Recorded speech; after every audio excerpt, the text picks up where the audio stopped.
सोचिए कि अगर मिडिल ईस्ट में एक बड़ा युद्ध छिड़ जाए तो क्या होगा। आज हम इसी काल्पनिक लेकिन बेहद गंभीर हालात को समझने की कोशिश करेंगे, एक ऐसे इंसान की आंखों से जिसने ये सब बहुत करीब से देखा है। तो चलिए देखते हैं कि आज हम क्या क्या जानने वाले हैं। हम शुरुआत करेंगे दुबई में छुट्टी पर फंसे एक परिवार की कहानी से। फिर देखेंगे कि कैसे ये हालात एक बड़े युद्ध में बदल गए और इसका असर पूरी दुनिया पर कैसे पड़ा। उसके बाद हम थोड़ा पीछे जाकर समझेंगे कि आखिर ये सब शुरू कैसे हुआ, और अंत में एक बहुत ज़रूरी सवाल पर बात करेंगे, क्या इतिहास फिर से अपने खुद को दोहरा रहा है। तो हमारी कहानी की शुरुआत किसी जंग के मैदान से नहीं होती, बल्कि एक ऐसे परिवार से होती है जो अपनी छुट्टियों के दौरान अचानक हुए हमले और उसके बाद मची अफरा तफरी के बीच फंस गया। जरा सोचिए, कोई अपने परिवार के साथ छुट्टियों पर है और अगले ही पल उनके होटल के ठीक सामने एक जोरदार धमाका हो जाता है।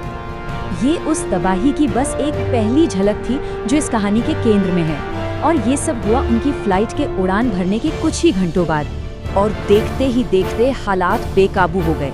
दुबई एयरपोर्ट को पूरी तरह से खाली करा लिया गया। दुनिया की सबसे ऊंची इमारत बुर्ज खलीफा के ऊपर उड़ रहे ड्रोन्स को मार गिराया गया, और इस पूरी अफरा तफरी के बीच परिवार के कुछ लोग एयरपोर्ट पर ही फंस कर रह गए। अब इतने बड़े हमले के बावजूद एक बात जो हैरान करती है वो है यूएई के एयर डिफेंस सिस्टम का प्रदर्शन। जैसा कि हम देख सकते हैं, उन्होंने ईरान की तरफ से दागी गई लगभग सभी मिसाइलों को हवा में ही रोक दिया। इससे ये साफ पता चलता है कि आज के दौर की लड़ाई में डिफेंस टेक्नोलॉजी कितनी ज्यादा अहमियत रखती है। दुबई में जो कुछ हुआ वो तो सिर्फ एक शुरुआत थी, असल में वो तो सिर्फ एक ट्रेलर था। अब देखते हैं कि ये छोटी सी चिंगारी कैसे एक बड़े सैन्य अभियान में बदल गई और पूरे इलाके में आग की तरफ फैल गई। ये कोई छोटा मोटा हमला नहीं था, इसे ऑपरेशन एपिक फ्यूरी का नाम दिया गया, और ये एक बहुत बड़ी कई दिनों तक चलने वाली कार्रवाई थी जिसका एक ही मकसद था, ईरान के टॉप लीडर्स और उसके अहम ठिकानों को तबाह करना। और फिर हालात इतनी तेजी से बदले कि यकीन करना मुश्किल हो जाए, जिसका अंत ईरान के सबसे बड़े नेता यानी सुप्रीम लीडर की मौत की खबर के साथ हुआ। और अगर इस बारे में किसी को कोई शक भी था तो अमेरिकी राष्ट्रपति के इस बयान ने सब कुछ साफ कर दिया। मकसद एकदम स्पष्ट था, ईरान की लीडरशिप को जड़ से उखाड़ने का। ईरान का जवाब भी इतना ही तेज और विनाशकारी था। उन्होंने न सिर्फ पूरे इलाके में अमेरिकी मिलिट्री बेसिस पर हमला बोला, बल्कि जानबूझकर अपने पड़ोसी खाड़ी देशों के आम इलाकों जैसे कि होटलों और एयरपोर्ट्स को भी निशाना बनाया।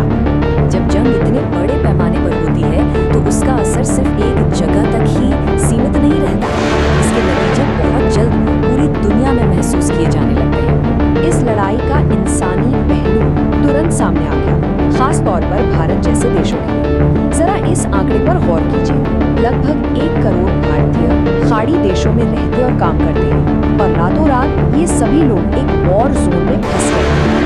बड़ी-बड़ी जियोपॉलिटिकल चालों के बीच जो सबसे भारी कीमत चुकानी पड़ती है वो आम इंसानों को, जैसे कि एक स्कूल पर हुए इस भयानक हमले में जहाँ बेगुनाह बच्चों की जान चली गई। तो देखिए, एक तरफ तो ये बयान आते हैं कि हमें अपनी रक्षा करने का हक है, और दूसरी तरफ जमीनी हकीकत एक स्कूल पर हुई बमबारी जैसी है।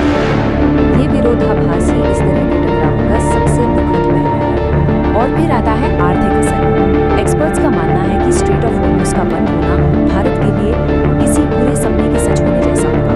तेल की सप्लाई रुक जाएगी, पेट्रोल डीजल के दाम आसमान छूने लगेंगे, और पूरी अर्थव्यवस्था पर इसका बहुत बुरा असर पड़ेगा। ये जंग रातों रात शुरू नहीं हुई, तो सवाल ये उठता है कि हम यहाँ तक पहुँचे कैसे। चलिए थोड़ा पीछे चलते हैं और समझते हैं कि इस तबाही की नींव कैसे बनी। इस टकराव की जड़ें ईरान के अंदरूनी हालात, फौजी ताकत के प्रदर्शन, और सबसे दुखद बात, बम गिरने से सिर्फ 24 घंटे पहले हाथ से निकल चुके शांति के एक मौके में छिपी थी। रिपोर्ट्स तो ये भी बताती हैं कि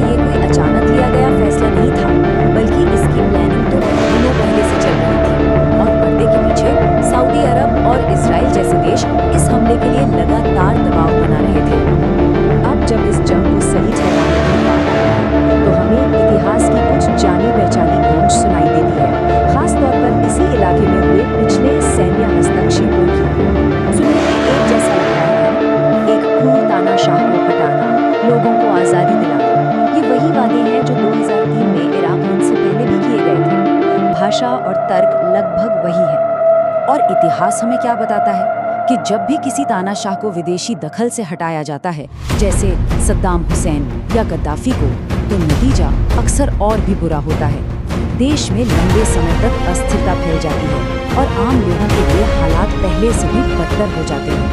और यही हमें आज के सबसे बड़े और अहम सवाल पर लाकर खड़ा कर देता है। क्या ये सैन्य हस्तक्षेप ईरान के लोगों के लिए वादे के मुताबिक आज़ादी लाएगा, या फिर ये एक और देश को दशकों तक चलने वाली तबाही और अराजकता में धकेल देगा?